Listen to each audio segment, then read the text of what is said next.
Good morning and welcome back to another busy day on the roads in the New Forest. Well, this is the July-August update of the video diary showing some of the changes that have gone on in the forest over the past couple of months. So let's go and see what happened. The month started with sunshine and showers, typical English weather. When the sun came out it was quite warm. One day in early July I came upon these beauties. This is the New Forest Beagle pack, out for some exercise. Beagles were originally bred to chase hares, using stamina not speed. Beagles can keep going for ages. Hunting hares has been banned in Britain since 2005, quite rightly in my opinion, and now the beagles follow a scent trail laid down by one of the huntsmen.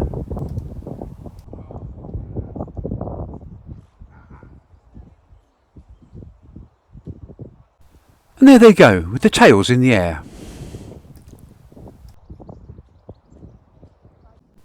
If you saw the previous video diary, you might remember that we saw Bull Hill Major, one of the stallions that was released onto the forest in May. Here he is with some of his mares, just before he was taken back off the forest in July. Oh, one of the mares needs rounding up.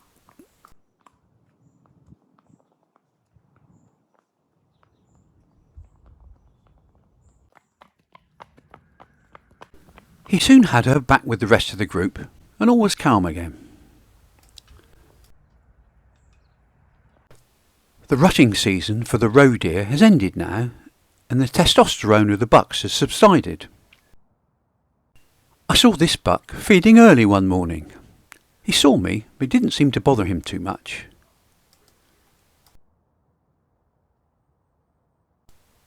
Then he decided that he'd had enough of me and pranced off to find some peace and quiet.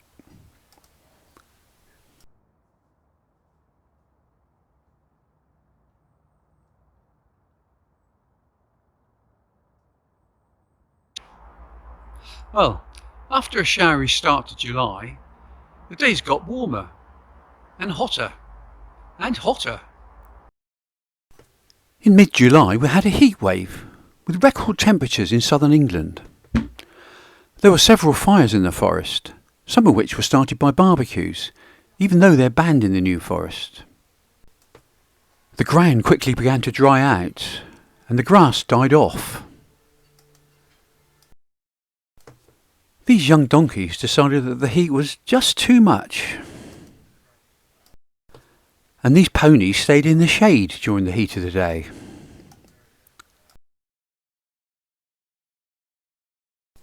The New Forest show has been cancelled for the past 2 years due to COVID, so it made a welcome return this year.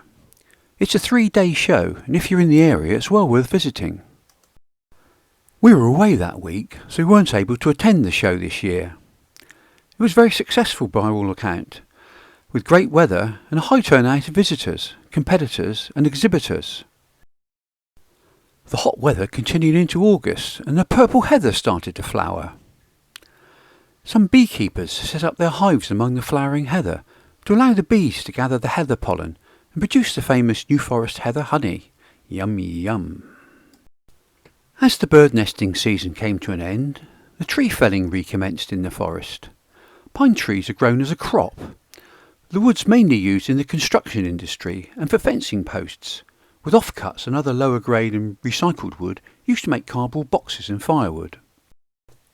If you saw the last video diary, you might remember that one of the cuckoos in the New Forest was tagged by the BTO, the British Trust for Ornithology, so that its migration to Africa could be tracked. The New Forest cuckoo is called Cooper. Cuckoos actually spend most of the year in Africa, and Cooper left the New Forest in June. By the 7th of July, the tag showed that he was crossing the Sahara Desert. A few days later he was in Nigeria, where he'll spend the winter. We'll follow Cooper and see when he migrates back to the New Forest next year. The foals that were born in May are growing well now. This is a foal that I see frequently on my walks, and what a cracker he is. The hot weather continued in August, with no sign of rain. On August the 5th, a hosepipe ban came into force in some parts of the forest, and a drought was declared on the 12th of August.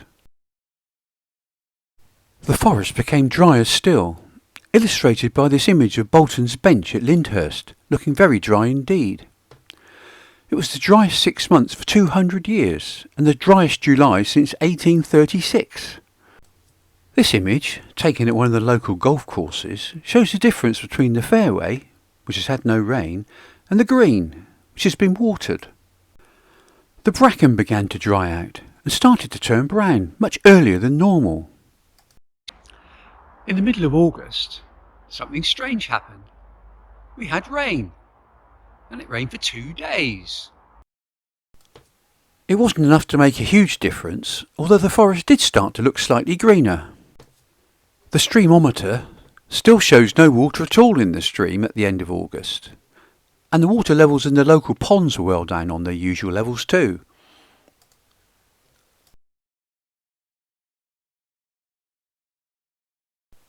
I wondered how the vines were faring in the drought, so I went back to see Ian and Amanda at Brook Hill Vineyard. The encouraging answer is that the vines and the grapes are doing very well. Vines have deep tap roots, and so they can still find water deep down in the clay soil. The grapes are slightly smaller than usual, but Ian's hopeful that this will lead to an increase in quality. The grapes are just beginning to ripen, and so attracting the attention of the birds. On the day I visited, Ian was preparing to put up the nets around the bunches of grapes to keep the birds off. Towards the end of August, the forest fruits began to ripen. These blackberries have definitely been affected by the lack of water. They look very small compared to normal. The lack of water also led to some of the trees in the forest shedding some of their leaves. It was as if autumn had come early. The next edition of the New Forest Video Diary will be uploaded at the end of October, and we'll see what's actually happened in autumn. Thanks for watching, and please give us a thumbs up and subscribe to our channel to see more diary updates and other similar videos.